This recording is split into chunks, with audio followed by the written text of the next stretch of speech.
तो hello guys, welcome back to my channel. जैसा आप लोगों को पता ही है, इस चैनल पे हम इंग्लिश लिटरेचर के रिलेटेड कंटेंट डिस्कस करते हैं एंड करेंटली हम लिंग्विस्टिक्स पढ़ रहे हैं, जो कि अप्लाइड लिंग्विस्टिक्स का पार्ट है। लेकिन यूजीसी नेट कभी कभी पूछता है तो हम क्या करेंगे, पढ़ना तो पड़ेगा ही। सो या विदाउट वेस्टिंग मच टाइम शुरू करता है।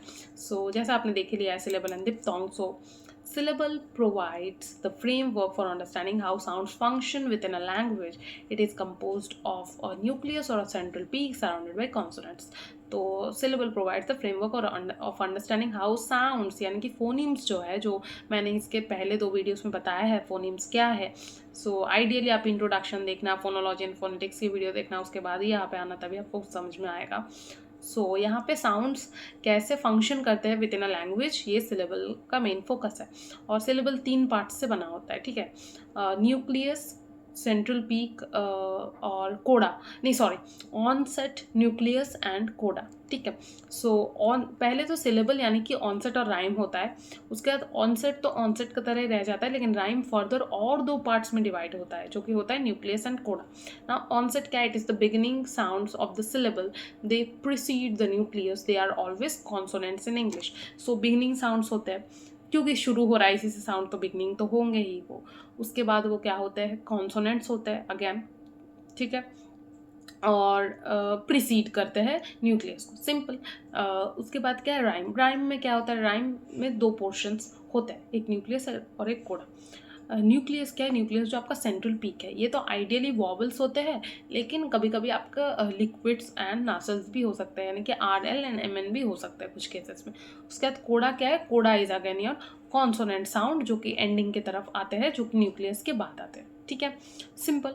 सो आपका ऑनसेट क्या हो, onset is your beginning sound, consonant होता है, न्यूक्लियस के पहले आता है। Nucleus is your centre sound, इसमें वॉवल्स होते हैं, एंड RL MN भी कभी कभी किसी किसी केस में हो सकता है। एंड कोडा क्या है, कोडा इज योर एंडिंग साउंड, जो कि कॉन्सोनेंट होता है। सो अब इसका एक एग्जाम्पल देख लेते हैं। कैट, ऑनसेट और राइम। ऑनसेट है C, राइम है A और T, और ये फर्दर डिवाइड होता है जहाँ पे nucleus is your A।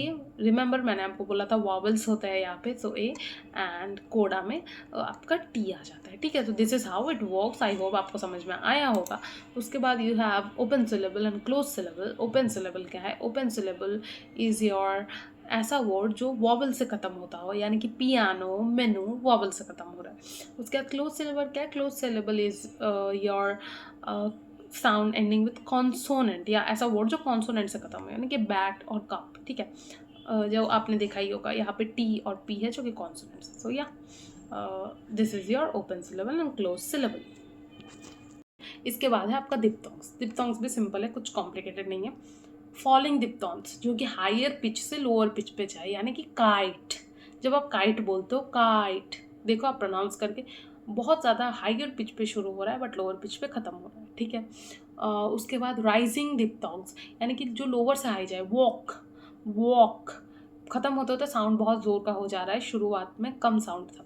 Opening diphthong, यानी कि second vowel sound that is more open than the first. Cat, cat बहुत बंद साउंड, जब C बहुत बंद साउंड है, लेकिन A, E और T की तरफ जाते जाते साउंड खुलने लगता है, कैट।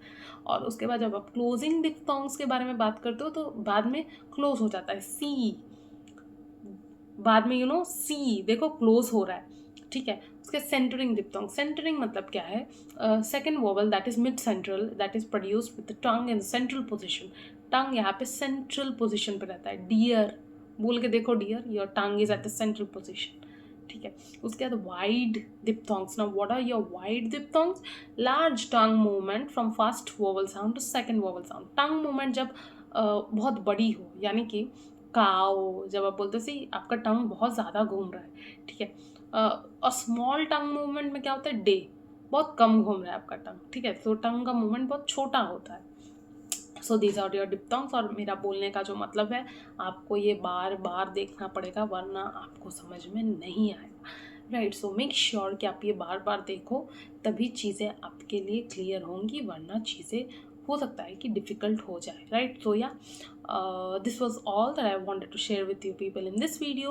अपकमिंग वीडियोज़ में हम जो बाकी और भी लिंग्विस्टिक्स के जो पोर्शंस हैं फोनेटिक्स के, फोनोलॉजी तो नहीं, फोनोलॉजी कवर हो गई है, फोनेटिक्स के जो और पोर्शन है वो हम कवर करेंगे। उसके बाद eventually morphology, syntax, social linguistics ये हम कवर करेंगे। So yeah this was all that I wanted to share with you people in this video. Stay tuned to this channel for more such content and subscribe, like and share if you like this video, and thank you.